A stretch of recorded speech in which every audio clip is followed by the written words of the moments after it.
Good afternoon guys, for today's videos mga kaprayon, dito na tayo sa bahay. Magluto tayo ngayon ng arroz caldo. So dyan lang kayo guys, i-prepare ko ng aking lulutuin. Samahan nyo ako sa aking gagawin ngayon.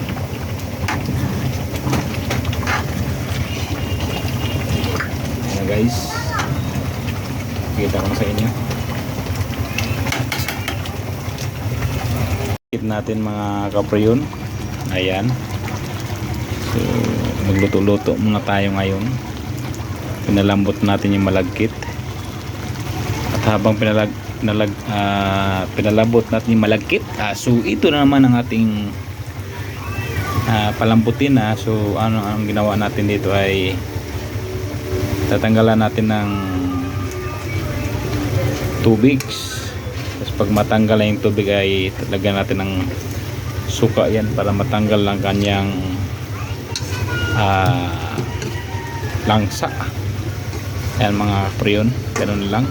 So habang nag-ano tayo dyan mga kaprayon, gagayat din tayo ng ricado para tuloy-tuloy yung ating pagluto. So ito na pala yung ano natin, nabiling ricado, at ano na rin natin, nahiwa na rin natin, prepare natin for gisa, at meron tayong biling kalamansi para sa pag kumain na sila ay nakaprepare na ng luto natin na arroz caldo. Ayan, yan lang kayo guys ha. Natin yung pinatuyuan na manok ng suka, at ito naman ay malagkit ay ano na, ready na. So mag-isa lang tayo ng mantika, sibuyas. Ito na guys, mag-gisa na tayo ng sibuyas, bawang muna. Ayan, ito natin mag-init yung kawali natin. Pinagaganyan yan guys, yung pinag-anuhan ko ng manok yan, so okay lang yan. So ayan na, ilagay na natin yung bawang.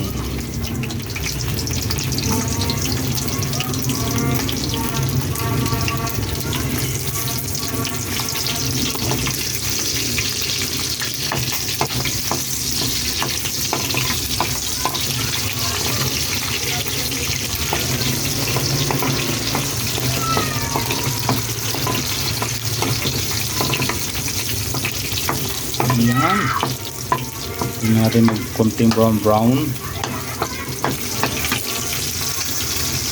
Lagyan natin yung yan, sibuyas, luya. Tingnan natin.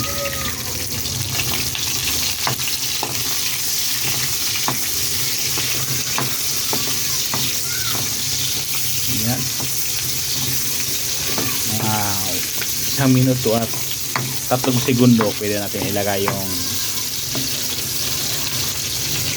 manok para magisa natin saglit. Napula-pula na punto yan, pwede na yan. Yan, pwede na yan mga idol, mga kaprayon. Pwede natin ilagay yung manok. Yan, magisa man ng saglit.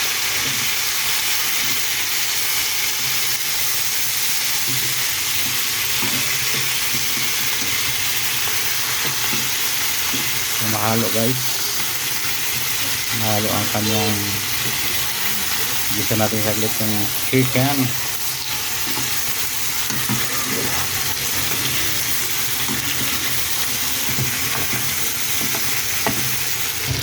Ayan, nagisa na mga kaprayon.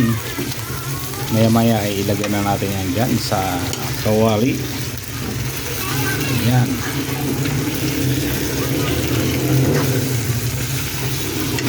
ayan na mga kaprayon, ilagay na natin yung chicken na ginisa. Ayan, imikos-mikos na natin yan guys.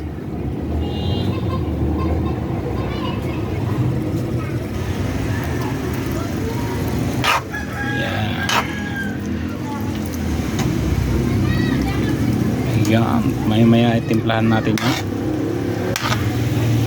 Ayan na mga kapriyon, nilagyan natin ng paprika powder yan guys ha, para may konting kulay ang ating arroz caldo. Ayan guys, special yung arroz caldo yung mga kapriyon, kasi ating papakainin natin dyan ang ating minamahal na mga anak at ang aking YP, para makabawi na sa kanyang lakas. Nagustuhan niya guys yung una kong gawa kong arroz caldo. So ngayon pagawa na naman siya ulit. So okay lang, kasi para naman niya sa ating mga minamahal, kailangan nating pagbigyan ng kanilang mga request. Ay, may konti guys, pag kumukulo na yan, pwede na yan.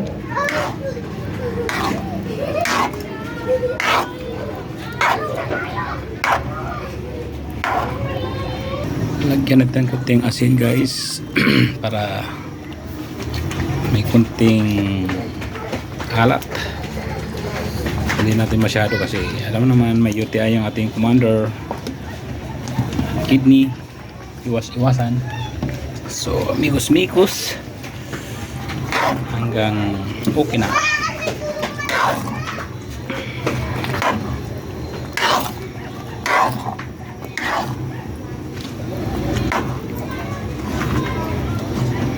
Tingnan natin yung apoy para hindi na sunog yung sa ilalim. Dukot yan guys, dukot.